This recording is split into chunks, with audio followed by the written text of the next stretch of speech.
Hello दोस्तों, NCERT science class 8 इन हिंदी में आप सभी का स्वागत है। इसमें चैप्टर नंबर हमारा 8 जंतुओं में जनन।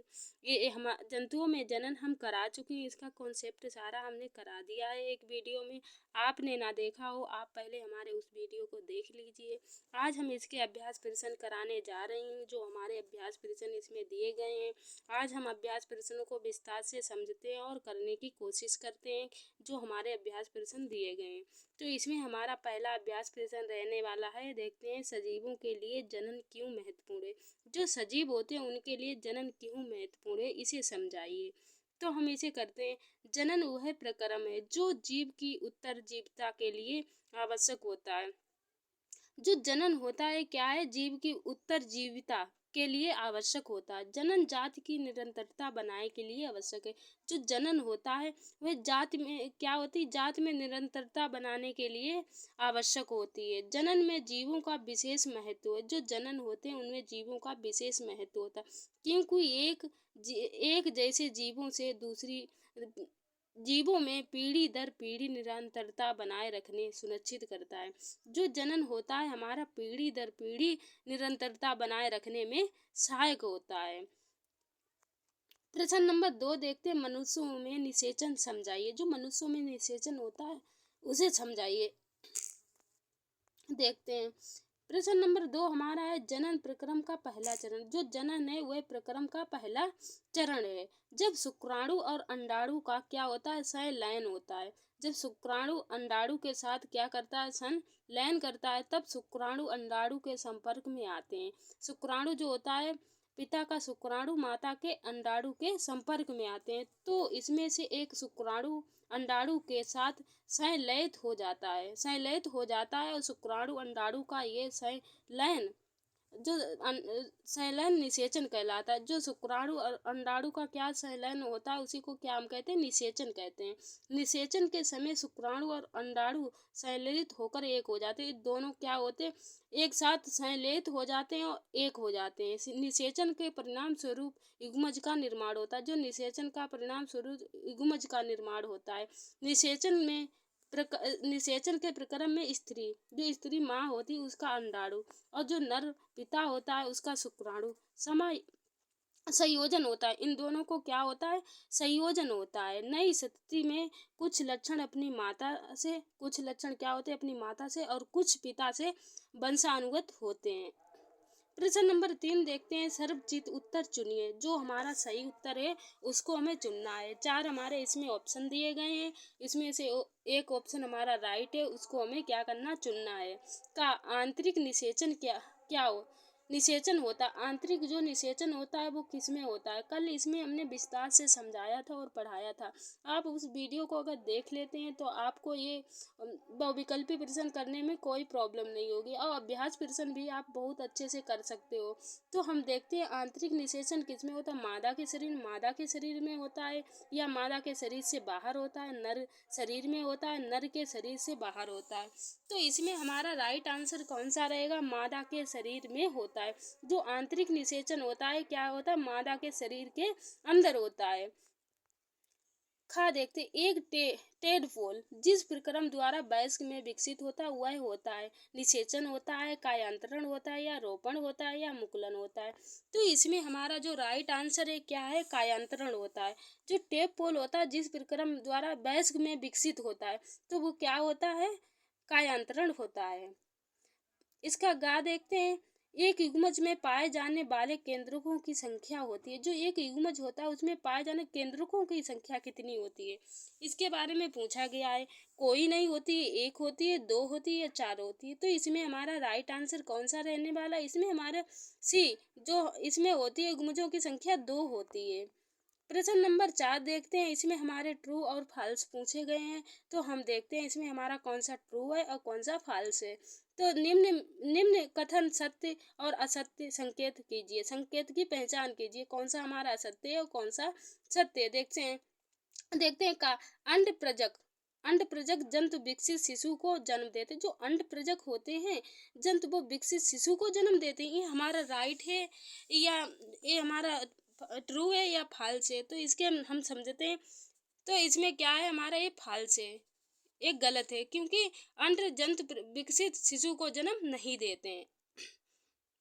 ये क्या देते हैं? ये अंडा देते हैं। प्रत्येक शुक्राणु एक एकल कोशिकीय होता है। जो शुक्राणु होता है वो एकल कोशिकीय होता है, कल हमने पढ़ाया था। तो ये हमारा प्रत्येक शुक्राणु एक एकल कोशिकीय होता है। तो हमारा ये राइट आंसर है ये वाला, कि ये सही है। का मेढक में बाह्य निषेचन, जो मेढक होता है उसमें बाह्य निषेचन होता है। तो हाँ, सही है, ये हमारा सत्य है कि मेढक में बाह्य निषेचन होता है।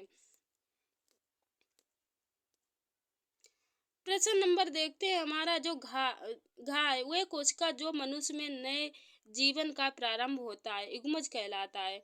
जो प्रश्न नंबर हमारा घा वाला है, तो इसमें हम देखते हैं कि प्रश्न नंबर घा वह कोशिका जो मनुष्य नर में जीवन प्रारंभ का उगमज होता है।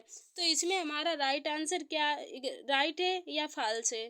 तो इसमें हमारा राइट है।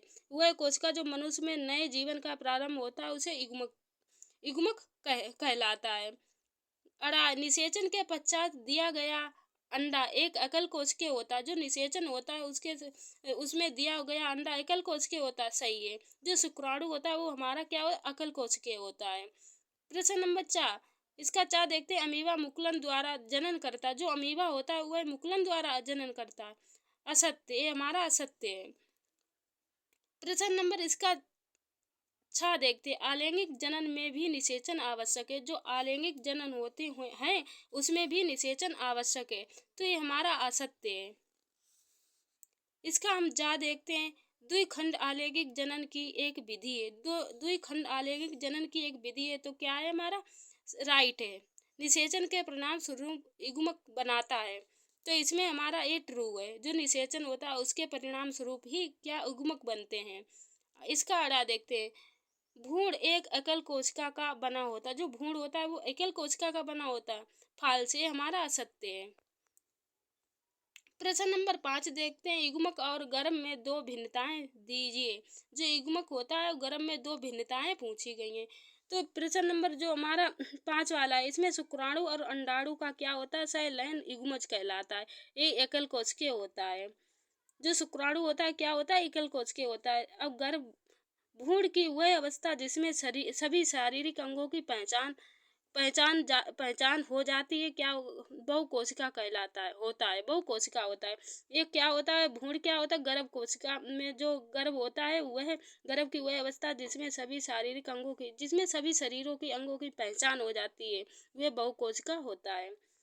प्रश्न नंबर 6 देखते हैं। अलैंगिक जनन की परिभाषा दीजिए। जो अलैंगिक जनन है उसकी परिभाषा पूछी गई है। जंतुओं में लैंगिक जनन की दो विधियों का वर्णन कीजिए। जो जंतुओं में अलैंगिक जनन होता है उसकी दो विधियां पूछी गई हैं। तो देखते हैं। इस प्रकार के जनन को जिसमें केवल एक ही जनक नए जीव को जन्म देता अलैंगिक जनन कहलाता। जंतुओं में अलैंगिक जनन दो विधियां इस प्रकार है। मुकुलन मुकुलन प्रत्येक हाइड्रा में एक या अधिक उभार दिए गए या उभरे विकसित होने नए जीव हैं जिन्हें मुकुलन कहते हैं। ईस्ट में भी मुकुलन दिखाई देते हैं। हाइड्रा में भी एकल जनक से निकलने वाले ऊर्ध्ववर्ग में नए जीवों का विकास होता है। हाइड्रा में मुकुलन में नए जीव विकसित होता है और इसीलिए इस प्रकार जनन कीमित होती है और इसे मुकुलन कहते हैं। प्रश्न नंबर 7 देखते हैं। मादा के किस जनन में भ्रूण का रोपण होता है। मादा के किस जनन में भ्रूण का रोपण होता है, तो किस में होता है, गर्भ गर्भाशय में होता है। प्रश्न नंबर 8 देखते हैं। कायांतरण किसे कहते हैं। जो कायांतरण है उसे किसे कहते हैं, उदाहरण दीजिए और इसका उदाहरण दीजिए।